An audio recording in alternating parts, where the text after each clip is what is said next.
Hi everyone, this is CSUB Agrawal. Welcome to another video, and today I'll be discussing newspaper dated October 2, 2023 Economic Times.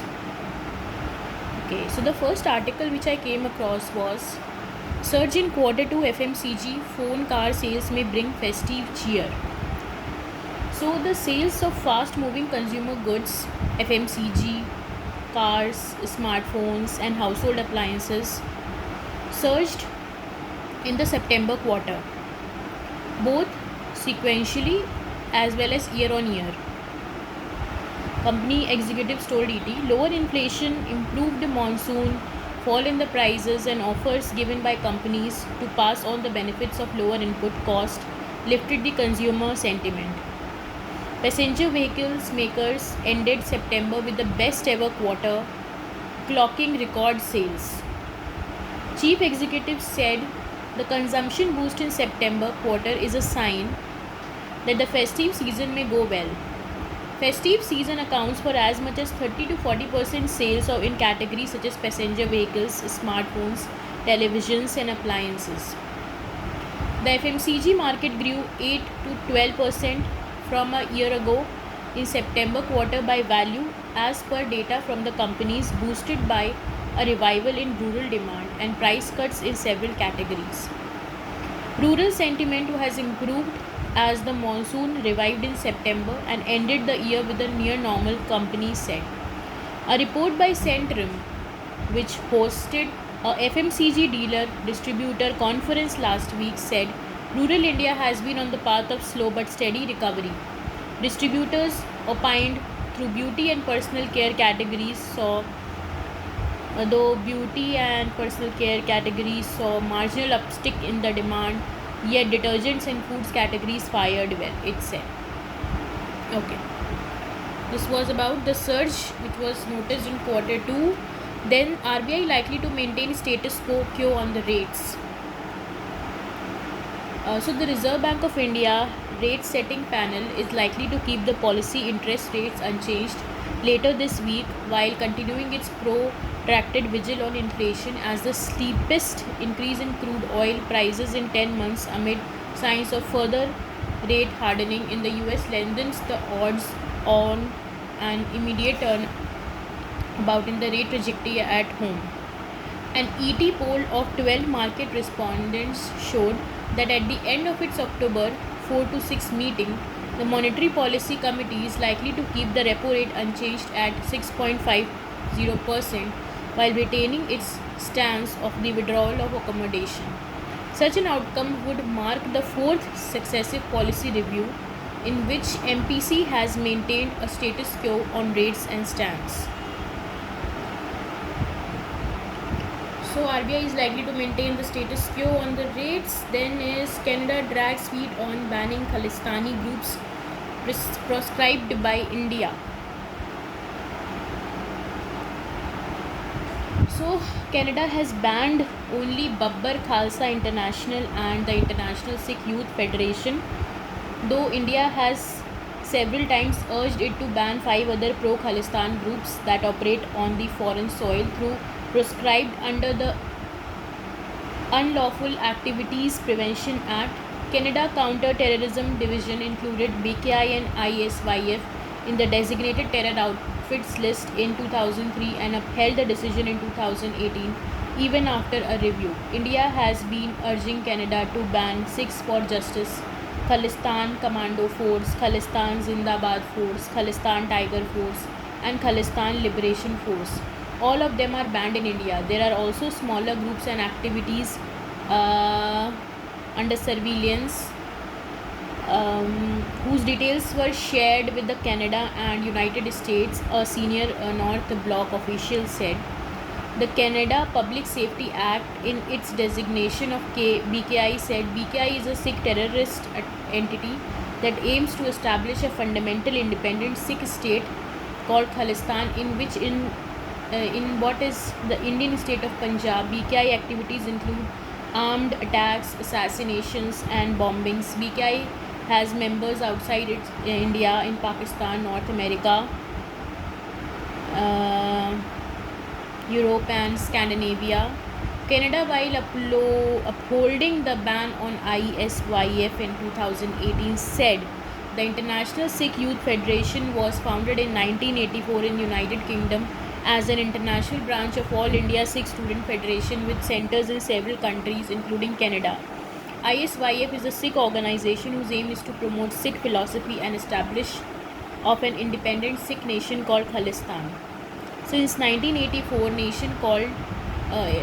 since 1984, its members have been engaged in the terrorist attacks, assassination, and bombings primarily against Indian political figures, but also against moderate members of the Sikh community. ISYF collaboration and or association with a number of Sikh terrorist organizations, including Banning Khalistan International. According to the Home Ministry, ISYF was first proscribed under the Prevention of Terrorism Act on March 22, 2002. As many as 11 pro-Khalistan leaders active in Canada, Pakistan, and Europe were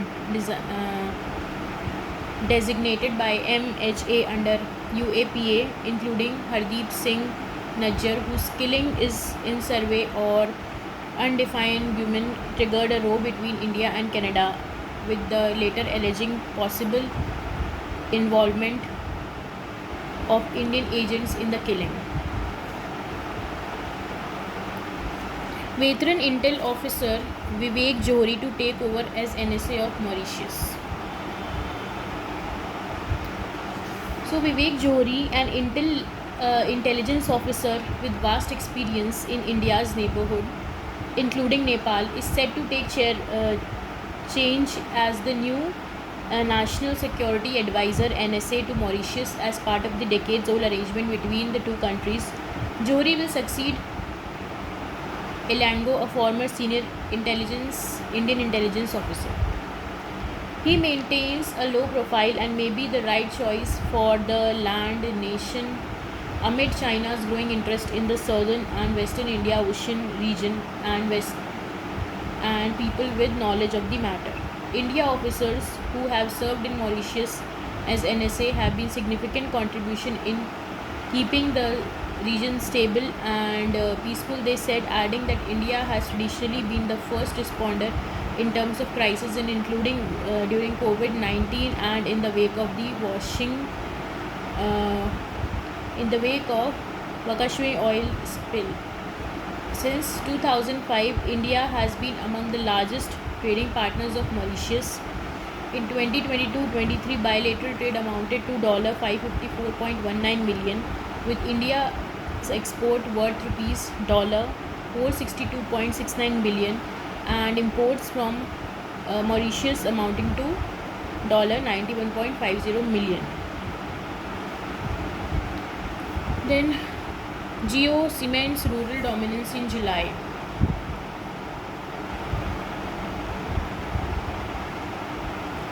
So Reliance Jio cemented its dominance of rural India in July as it was the only telco to add mobile users, while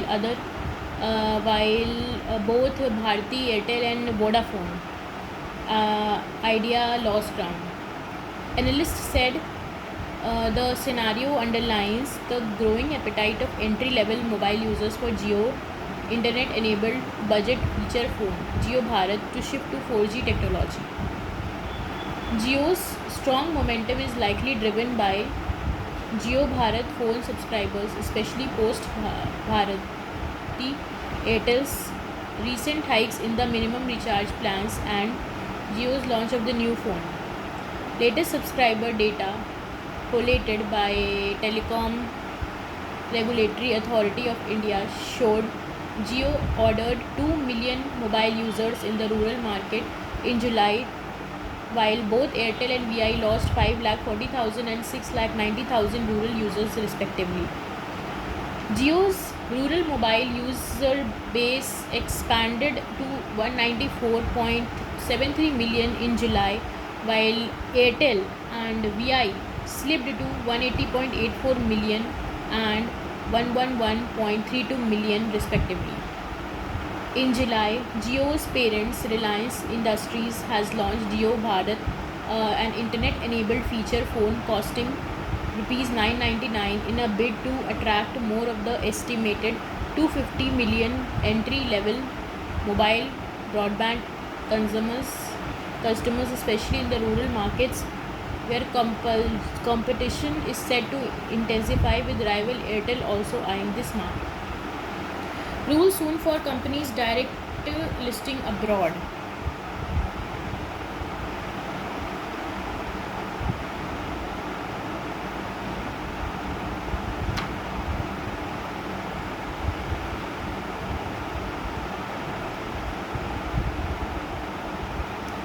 So, the Ministries of Finance and Corporate Affairs are at an advanced stage of firming up with much awaited framework for direct listing of Indian companies abroad, which could be introduced later this financial year, said people with knowledge of the matter.